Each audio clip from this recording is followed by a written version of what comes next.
Imagine waking up tomorrow, right, and finding out that the government ministry responsible for, well, basically one of the most catastrophic administrative disasters in your country's history. Right, the toe slugging scandal. Exactly. A disaster that falsely accused thousands of families of fraud, bankrupted them, just completely destroyed lives. And this same ministry casually discovers a hidden digital vault. Just lying around. Right, containing like 64 million internal files they spent years telling Parliament just didn't exist at all. Yeah, it's a staggering number. And their defense, they're like, oh, we didn't hide them on purpose. We just sort of lost the digital key. Which, might actually be worse than hiding them on purpose. It's totally wild. Yeah. Welcome to another custom-tailored deep dive, everyone. We are so excited to have you with us today because our mission is to basically tear away the curtain on this exact kind of political theater. Oh, for sure. It's a dizzying paradox, really. We always expect governance to be this, rational, mechanical process. Right, like identify a problem, draft the law, fix it. Exactly. Yeah. But when you look at the actual mechanics of what went down during this wildly eventful week in Dutch politics, which we've got a massive stack of sources on, you see that the logical process is completely hijacked by other priorities. So today we're diving deep into that core tension, right? The relentless war between political optics looking good for your base and actual functional governance. Yeah, we're looking at what happens when the desperate need to look ideologically pure actively sabotages the gritty reality of running a country. We're going to unpack explosive legislative sabotage, the European struggle for digital sovereignty, and eventually we'll figure out why the Dutch royals were eating spinach soup at the White House. I still can't get over that detail. I know, it's so good. But let's jump right into the biggest, most chaotic story first. It's an absolute masterclass in political maneuvering, centering on the new Dutch asylum laws. And before we get into the weeds here, we should definitely do an impartiality check. Yes, absolutely. So for you listening, this legislation deals with highly controversial, deeply polarizing immigration policy. Our job today is not to take a stance on the morality or the necessity of these policies. Right. We're strictly looking at the political mechanics, the parliamentary chess game, if you will. Exactly. So let's set the baseline. We have this package of really strict new asylum laws drafted by Minister Faber. She's from the right-wing PVV, Geert Wilders party. And passing a law obviously requires a majority. Right. And her coalition really needs the centrist Christian party, the CDA, to get this through. But the CDA has hit this massive wall over one specific clause. It's called the strafbaarstelling illegaliteit. Which basically means the criminalization of illegality. Right. The original PVV draft made the very act of being undocumented a strict criminal offense. But the legal wording was so broad, Senator Madeleine van Torenburg from the CDA called it a bone in their throat. Yeah, because it triggers what everyone is calling the bowl of soup dilemma. Walk us through that because it terrified the CDA. Well, it comes down to complicity. Under Dutch law, if being undocumented is a crime, then assisting someone who is undocumented could be criminalized too. Right, so like aiding and abetting. Exactly. And for the CDA, a party built on Christian democratic values like charity and helping the vulnerable, this is a nightmare. They realized, wait, if a church group gives a bowl of warm soup to an undocumented person freezing on the street. Are they suddenly a criminal accessory? Yeah. Could they be thrown in jail? So obviously the CDA is like, we cannot vote for this. So the whole flagship policy of the PVV is on the brink of total collapse in the Senate. They desperately need a rescue mission. And that job falls to Minister Van den Brink. He has to walk into the Senate and massage their egos. He actually called it the House of Rest, which is pretty funny, and find a way to make this palatable to the CDA without gutting the whole law. And he does this using a procedural tool called a novelle. Now, I hear this term thrown around a lot in parliamentary reporting. How does a novelle actually work? It's a really specific, elegant piece of legislative patching. See, when a bill reaches the Senate in the Dutch system, they can't amend it. They just have to vote yes or no on the whole thing. Exactly. If there's a fatal flaw, like this bowl of soup issue, they have to reject the whole bill, send it back to the lower house, rewrite it. It takes months or years. Which this coalition totally doesn't have the time or political capital for. Right. So to avoid restarting, the government drafts a novelle. It's a tiny separate amendment bill. It's basically a legally binding promise that says, hey, if you pass the main flawed bill today, we will simultaneously pass this tiny patch that fixes the exact clause you hate. Oh, I see. So it legally carves out exemptions for humanitarian assistance. Exactly. It codified that giving a bowl of soup would absolutely not be prosecuted. Okay, so the legal patch is in place. But Vandenbrink still has to sell this to the CDA rhetorically. And he introduces this incredible Scrabble word of the week, Turedcure frustrators. Return frustrators. It's such a calculated piece of political framing. I mean, it just sounds like clunky bureaucratic jargon to me. Why is it brilliant? Because by constantly repeating Terracure frustrators, he's shifting the psychological target. He's telling the CDA, look, we aren't targeting the vulnerable or the good Samaritans. We are only going after malicious actors who refuse to leave and frustrate their own legal return. He built a rhetorical hoop for the CDA to jump through. Exactly. It let Senator Van Torenberg go back to her base and say, we protected our Christian values. The law only targets the bad guys. And it totally worked. The CDA was on board, crisis averted. Minister Vandenbrink is basically doing a victory lap. Right up until the most chaotic ambush I think I've seen in a long time. Oh my gosh, yes. The twist nobody saw coming. Set the scene for us in the Senate. So the laws seem secure. The debate is winding down. And suddenly, PVV Senator Van Hattem, again, the party that wrote these strict laws, takes the mic and completely detonates the agreement. Wait, what does he actually do? He announces that the PVV faction will vote for the main package, but they are going to vote against the novelle.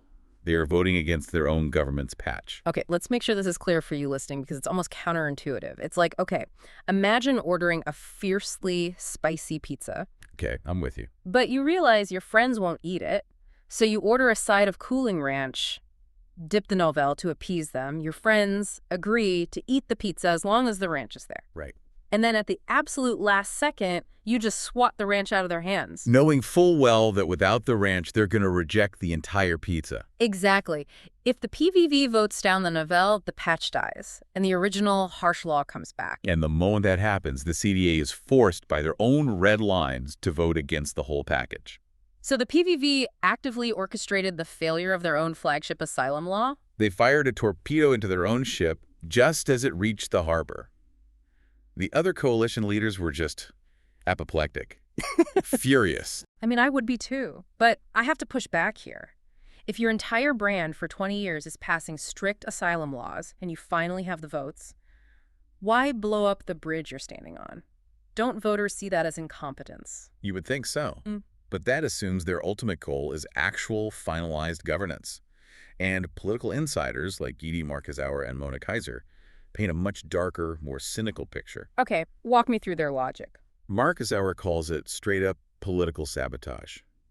The theory is that for a populist party built on grievance, actually solving the problem is politically fatal. Oh, wow. Like if the dragon is slain, you don't need the dragon slayer. Precisely. Your fuel is public anger.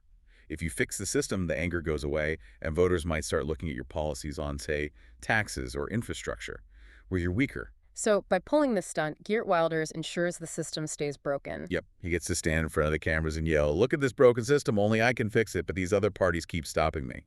Even though he literally handed the sledgehammer to his own guy to break it.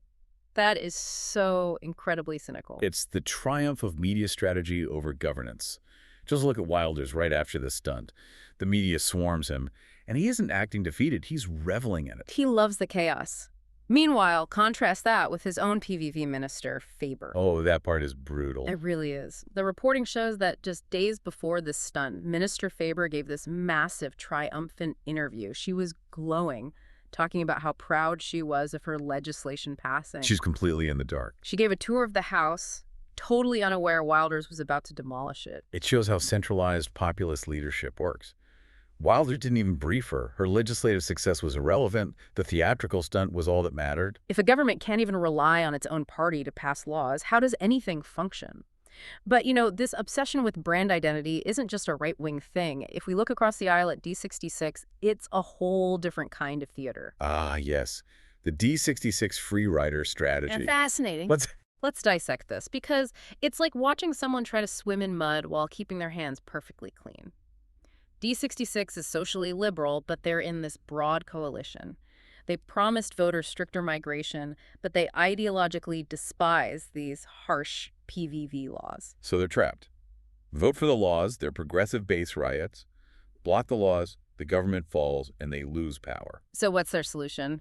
The internal coalition agreements reveal this incredibly vain arrangement.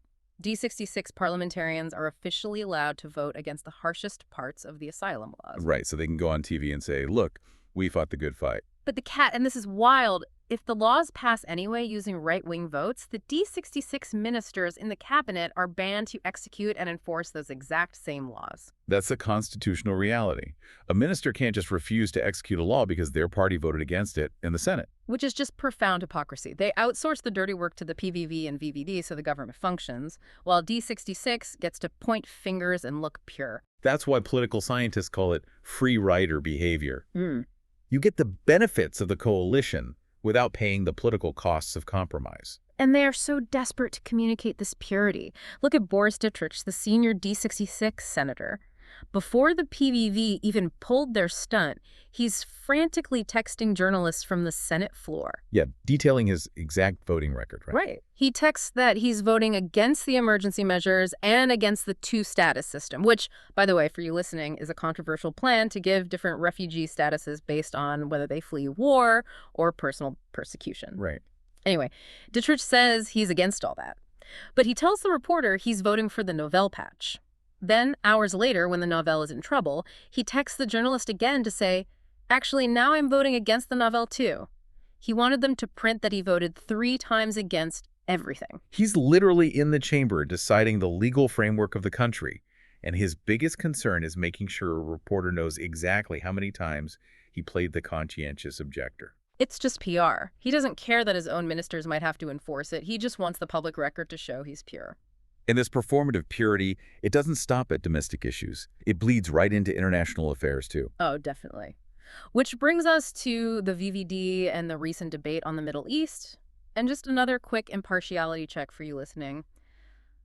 We are neutrally analyzing the rhetorical strategies of these Dutch politicians here. We're not taking any stance on the actual conflict in the Middle East. Exactly. We're looking at the political utility of foreign policy. So we have this new VVD member of parliament, a woman named Maz.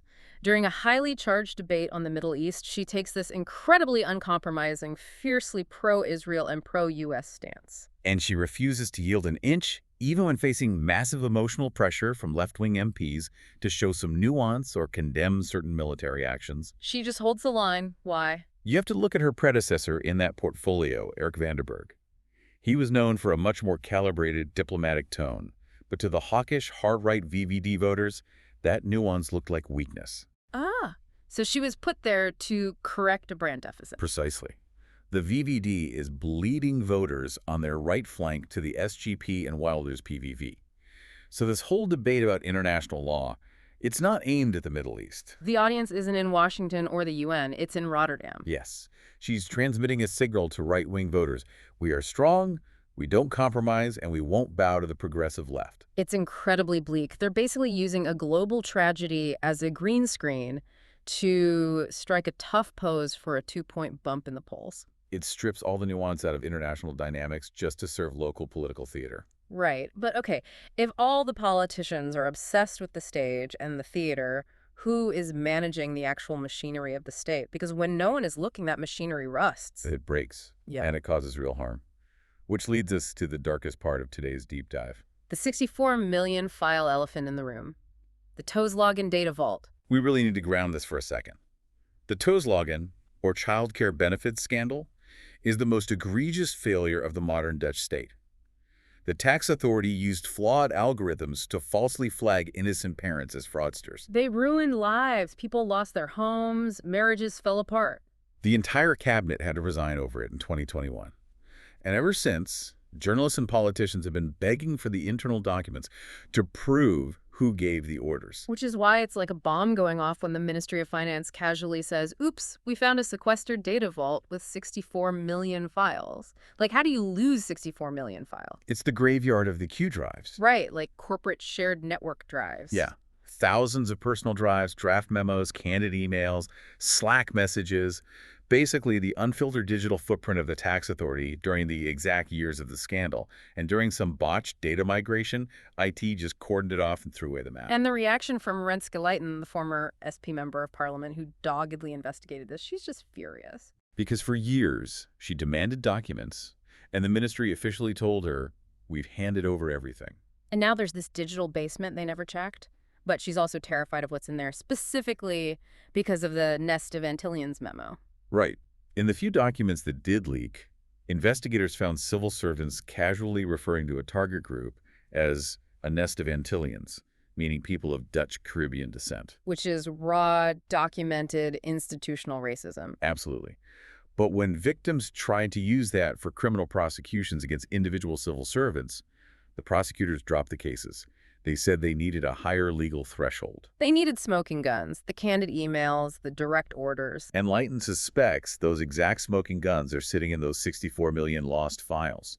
She thinks it could finally put people in prison. But the ministry's defense is just mind-boggling. They're like, we deny any malicious cover-up. It was just pure, unadulterated incompetence. We lost track of the servers. Like, is that actually a better defense? That's the philosophical nightmare here.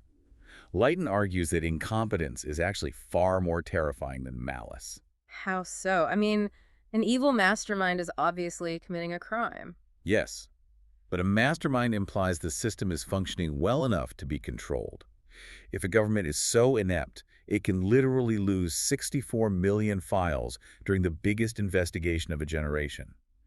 The state is fundamentally incapable of basic oversight. The engine room isn't just dirty, the engine is missing. Exactly. And if the state can't track its own actions, citizens have zero defense against arbitrary state power. It's a threat to the rule of law. Which is why Leighton is demanding the Ministry of Finance be stripped of the investigation entirely. They can't be trusted to search their own basement. Even though the top leadership changed, the institutional rock, the middle managers, the IT guys who did the migration, they're all still there. It's terrifying. And honestly, if the Dutch government is this blind to its own internal data, how on earth is it handling the data of its citizens? Because that bridges us perfectly to DigiD. Yes, the looming crisis over digital sovereignty. For those outside the Netherlands, DigiD isn't just an app. It's the digital backbone of Dutch life. You use it for taxes, medical records, student loans. You can't participate in society without it. And right now, the physical infrastructure is managed by a Dutch company called Solvinity. But an American tech giant, Kyndryl, is trying to buy Solvinity, and Parliament is in a full-blown panic. Why do they care if an American company owns the servers? We're allies, right? It comes down to the Cloud Act, the Clarifying Lawful Overseas Use of Data Act. It basically says that if an American company controls data, the U.S. government can legally compel them to hand it over, no matter where the physical server is located. Wait, so even if the servers are in a bunker in Amsterdam, if Kyndryl owns Solvinity, Washington can just demand the medical records of Dutch citizens? That's the exact nightmare scenario MPs are talking about. And beyond surveillance, there's the threat of operational control. What if the U.S. decides to use economic sanctions? A judge in Delaware could theoretically order Kyndryl to shut down DigiD completely. That's apocalyptic. So the obvious question is, why doesn't the Dutch cabinet just step in and block the sale? Just say no. Because they can't. The Dutch are trapped by their own hyper-liberal market ideology. For decades, they believed the highest bidder should always win. So they never built the legal tools to stop foreign acquisitions. A fortress with no doors. Exactly. Unlike France or Germany, who have powerful screening boards that can veto sales on national security grounds, the Dutch legal framework is incredibly weak. But couldn't they rush an emergency law?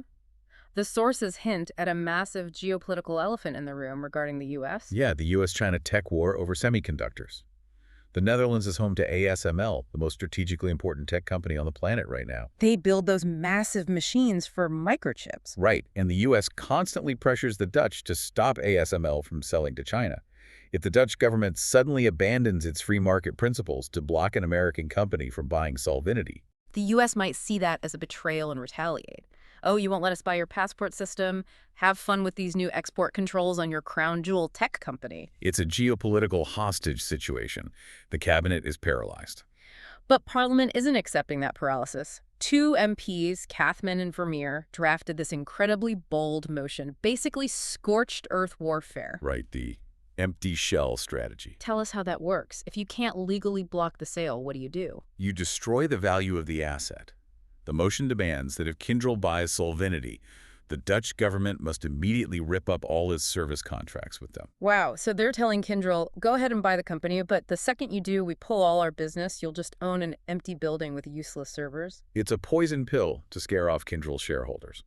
And it's a perfect microcosm of Europe's shift towards digital autonomy.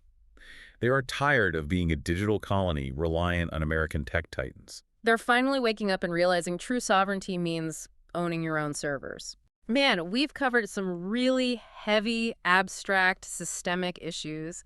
Let's bring this back down to the ground. How does this chaotic, paralyzed government actually interact with the average voter's pocketbook? Yes. The realm of pennies, PR, and purchasing power. Right, because they have to prove they're doing something about inflation, and the leaked government plan is this 800 million euro purchasing power package. Which sounds like a lot, but the defining characteristic is its extreme fragmentation. Yeah, let's look at the candy they're tossing out. Measure 1.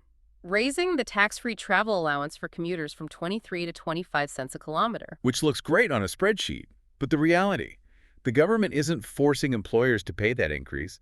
They're just giving them the legal permission to do it tax-free. So for a ton of workers, their boss is just going to say no, and it's an invisible raise. Right. It generates a headline without forcing a wealth transfer. Okay, measure 2. A 50% road tax cut for commercial vans. Yeah. And measure 3. 100 million for home insulation. Feels like they just threw darts at a board of economic ideas. That's what happens in a minority cabinet divided by ideology. They can't agree on a unified vision. If they try a massive tax overhaul, the coalition fractures. So they just toss fragmented candy in every direction, a tax cut for the right-wing van drivers, an insulation subsidy for the left-wing climate voters. But the flaw is that 800 million sliced into tiny pieces means no one feels a real difference. Everyone looks at their tiny piece of candy and feels insulted by it. And the cynicism is perfectly exposed by this one tiny buried budget cut. While trumpeting this 800 million package, they quietly cut 30 million euros for proactive service. And that 30 million was literally funding programs to help the poorest, most vulnerable citizens navigate the bureaucracy to claim the subsidies they are legally entitled to. Which is breathtakingly hypocritical. The whole political discourse lately has been obsessed with Bestandszekerheid livelihood security. They promise to help people traumatized by the Toeslagen scandal navigate the labyrinth. But when it's time to balance the budget for their candy package, the first thing they cut is the map out of the labyrinth. Yeah. You save 30 million on the backs of the poorest people who don't have lobbyists just to give a guy with a van a tax break. The pendulum swings toward empathy during elections and violently back to cynical austerity the second they need cash. It's incredibly frustrating. Yeah. But, just to prove they aren't completely incompetent at everything, the sources do highlight one complete, unqualified PR triumph. Oh, right. The high diplomacy. The royal visit to Washington, D.C., King Willem-Alexander, Queen Maxima, and Prime Minister Jetton visiting Donald Trump. And this was risky. There was massive domestic outrage brewing before they even left. Right, because Trump is polarizing in Europe. The left feared the Dutch delegation would just be used as a prop, projecting submission. So how did they diffuse a PR disaster before the plane even took off? A masterclass in pre-bunking. They flooded the media zone for days beforehand, saying, "We aren't going to appease him. We are going to express our differences on climate and trade. We are going to agree to disagree." They reframed it from a subservient photo op into a stern, principled standoff. Exactly. And honestly, whether Jetton actually pounded the table in the Oval Office is totally irrelevant. The domestic audience saw the tough talk, felt their pride was protected, and the outrage vanished. Total victory of stage management. But speaking of stage management, I cannot stop laughing at this one detail. The Dutch delegation flies across the ocean, arrives at the pinnacle of global power, the White House, and what are they served? Dutch food. Dutch food. Imagine the disappointment. You're the prime minister, you want an authentic American BBQ or a legendary steak, and the White House chefs serve you spinach soup, fish, and white asparagus. Yeah, witballen. They tried so hard to be diplomatically polite that they served them the exact same Tuesday night dinner they'd have in The Hague. It's so funny. Even at the highest levels of global alliances, someone is still awkwardly forcing you to eat your vegetables. Oh, and real quick, a tiny callback to a previous source detail. Naval minesweepers do actually blow up the mines they find. They don't take them to museums. Always good to get the explosive mechanics correct. For sure. All right, we've covered a massive amount of ground today. From the PVV sabotaging their own asylum laws to keep the crisis going, to D66 texting journalists to prove their purity.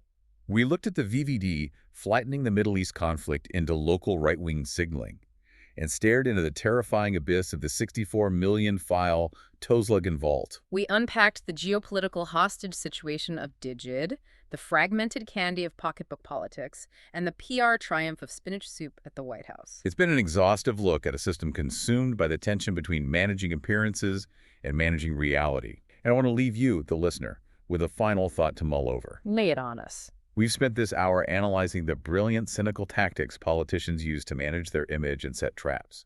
But if an entire government is relentlessly, obsessively focused on the daily theater of politics, perfecting their lines, managing the media cycle, who is actually down in the dark engine room? Right, who's watching the machinery? Exactly. When we demand that our politicians be flawless performers who constantly validate our grievances, are we inevitably, mathematically guaranteeing the creation of the next 64 million file forgotten data vault? Are we so captivated by the play that we fail to notice the theater itself is crumbling? That is such a vital question, because if your eyes are entirely fixed on the actors taking a bow, you'll never know when the engine room starts taking on water. Thank you so much for joining us on this deep dive. Keep questioning the motives behind the press releases, keep looking past the political theater, and we will catch you next time.